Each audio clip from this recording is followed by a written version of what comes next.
আমরা কখনো কি চিন্তা করেছি খুব ছোট্ট একটা কমিউনিটির মানুষ, সংখ্যায় খুবই অল্প, যারা পুরো পৃথিবীকে বাস দিচ্ছে, আমেরিকাকেও বাস দিচ্ছে, খ্রিস্টানদেরকেও বাস দিচ্ছে, মুসলমানদেরকেও বাস দিচ্ছে এবং আরবদেরকেও বাস দিয়ে যাচ্ছে প্রতিনিয়ত। কিভাবেই তারা এই কাজ করতেছে?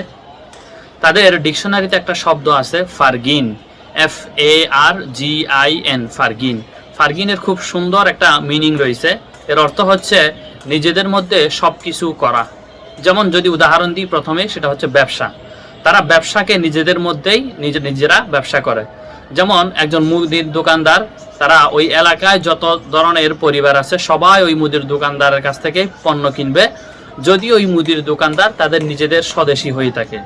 যদি ওই দোকানদার বিদেশি হয়ে থাকে তাহলে তারা কিন্তু ওই বিদেশির কাছ থেকে সহজে কোনো পণ্য ক্রয় করে না।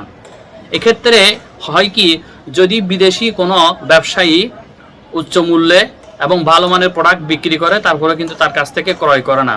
তারা নিজেদের স্বদেশী ব্যবসায়ী যদি নিম্নমানের প্রোডাক্ট বিক্রি করে, তারপরেও কিন্তু তারা ওই নিম্নমানের প্রোডাক্টটি কিনে এবং তাকে বলে দেয় সামনে থেকে যাতে তার প্রোডাক্টটা উন্নত করে নেই।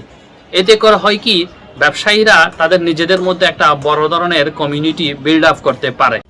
এখন আমরা একটা জিনিস চিন্তা করি, আমরা যখন নিজেদের মধ্যে ব্যবসা বাণিজ্য করি তখন আমরা কি করি? আগে নিজেদের মানুষকে আমরা উঠানোর চেষ্টা করি।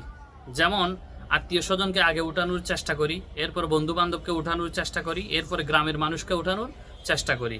সেজন্য আমরা প্রথমে আত্মীয় স্বজনকে সাপোর্ট দিই, বন্ধু বান্ধবদেরকে সাপোর্ট দিই, এরপরে গ্রামের মানুষকে আমরা সাপোর্ট দিই। এতে করে হয় কি, আমার গ্রামের মানুষ, যে আমার বন্ধু, যে আমার আত্মীয়, সবাই আমরা একসাথে বড় লোক হয়ে গেছি। এখন সবাই যদি বড় লোক হয়ে যায় বা সামর্থ্যবান হয়ে যায়, তাহলে আমাদের এখানে আমাদের লাভটা কি হলো? লাভটা হচ্ছে, মনে করেন পরবর্তীতে আমি আরও একটা বড় কোনো বিজনেস দাঁড় করাতে চাচ্ছি, ব্যবসা দাঁড় করাতে চাচ্ছি, সেক্ষেত্রে আমার বড় ইনভেস্টমেন্টের দরকার হয়, বিনিয়োগের দরকার হয়। তখন আমার বাহিরের কারো কাছ থেকে আর ইনভেস্টের দরকার হবে না, বিনিয়োগের দরকার হবে না, কারণ আমি যাদেরকে সাপোর্ট দিয়ে বড় করেছি, এই যে সিস্টেমটা তারা ফলো করে, এতে করে তাদের কমিউনিটি বাড়ে, সম্পর্কও বাড়ে, কমিউনিটি বড় হয় এবং তারা সবাই একসাথেই বড় হয়। তো সিট্রাইলিরা এই নিয়মটা ফলো করে তাদের নিজেদের মধ্যে।